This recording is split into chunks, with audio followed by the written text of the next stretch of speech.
शुभं करोति कल्याणम्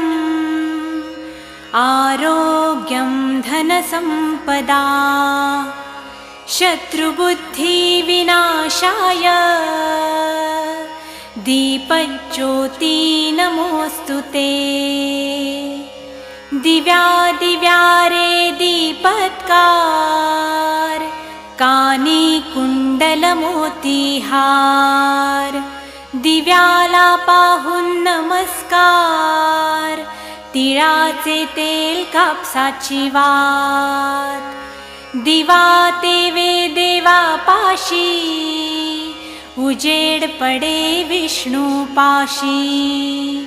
माझा नमस्कार सर्व देव देवतांपाशी ये ग लक्ष्मी बैस ग बाजे